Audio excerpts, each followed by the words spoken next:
Gigi has the lowest stamina in the game out of every single toon, tied with Yata and Shrimpo. She only has 100, which means even if you're at completely full stamina, getting away from Twisteds is really, really hard. But there are ways to increase your stamina. You can increase it with trinkets, you can increase it with the stamina cards, and most recently, you can also increase it with the new Dyle challenge floor, which technically that is also a card, but it feels a bit different from just getting 10 stamina from an elevator card. I don't know. Yeah, it just feels kind of different, so like, you know. Anyway. Hey, so I figured let's take Gigi, a very, very low stamina toon, and try get over 200 stamina. Now, 200 stamina is the amount of stamina that the highest stamina toons have. Every star in stamina equals 25, aside from the first one, obviously. But, like, you know. Oh, the first star gives you 100 stamina, then every star after that gives you 25. So 5-star stamina toons have 200 compared to Gigi, Yata, and Shrimpo's 100. But there actually is a way to get Gigi to have 235 stamina in a solo run, meaning we can't use friendship bracelets, and this also doesn't require using any items that increase your max stamina. So, how do we do it? Well, to start out, you need water cooler and speedometer equipped, which are two trinkets like no one ever uses. So speedometer is just genuinely pretty garbage. And water cooler, I mean, they're just such better options. Also, yes, I know it's called cooler. They removed the water part a long time ago. I still call it water cooler. I think that's just a much better name. But anyway, yeah. On top of those trinkets, you also need both stamina cards and to complete the Dyle floor. So I figured this challenge would be a cool way to get some extra Dyle research and just play Gigi, which is a toon I never really play. Anyway, let's just get into this. On floor 1, absolutely nothing. Okay, moving on. On floor 2, we get a medkit from our ability. Gigi's ability is actually really, really, really useful. Oh, and I'd honestly just say it's one of the most useful abilities in the entire game. Whilst, yes, the random item that you get from the ability could be something as useful as a stopwatch, it could also be a medkit, like in this situation, it could be a valve. It could be so many useful things. And yeah, it's just a really good ability. Anyway, on the transition from floors 2 to 3, we get our first stamina card.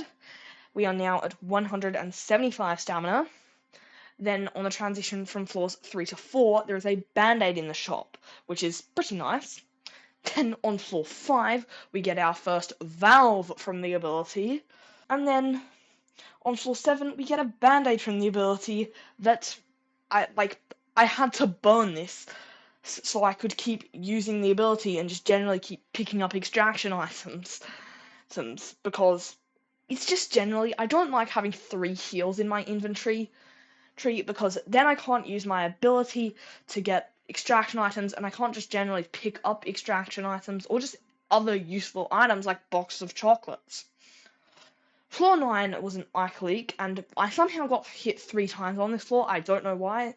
That was honestly just me playing badly. Oh, and then I get a medkit and a band-aid from the ability. Thanks, ability.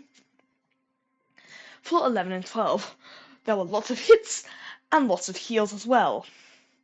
Oh, which was pretty nice. And then on floor 14, Yep, we get Shelly. By this point, we had also gotten our second stamina card, all the way back on the transition from floors 6 to 7. And after getting hit quite a bit on floor 15, we get past floor 16, and then it's the Time's Up card. Now, Dyle's challenge floor wasn't honestly that hard.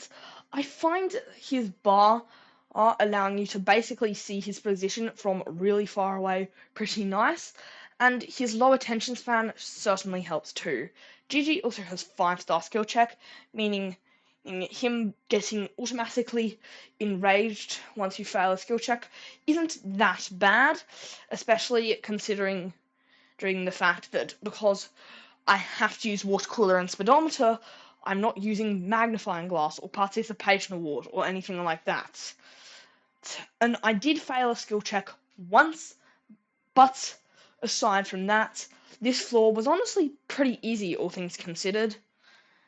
I got my 7% Dyle research, and yeah, honestly, the common twisteds were probably more annoying than Dyle. Then, we finally have our 235 stamina, and my goal was to make it to floor 20 with 235 stamina, and yeah, I got to floor 20 pretty easily, because, having 235 stamina on a toon that's only weakness is their low stamina is kind of overpowered. And my goal was just to reach floor 20, and after I did, I think I just, because I was like, okay, I've reached my goal, and I basically just shut my brain off and died on floor 20. Yeah. So, obviously, going with water cooler and speedometer was a bit overboard, especially speedometer, which is, it's so useless. But I'd honestly say water cooler and an extraction trinket could be decent on Gigi. Especially if you do get the other stamina cards. But then again, and you could just swap it out with participation award and take on Dyle's floor, and then I still say you have more than enough stamina. But if you don't want to take on Dyle's floor because it's a bit too much of a risk, or your team just doesn't vote the card, I'd say it's honestly can be a pretty useful trinket on Gigi. But yeah, it's decent. Definitely not a trinket I would say is a top pick for Gigi. But anyway, hope you all enjoyed watching. See you in the next one. Good. Bye.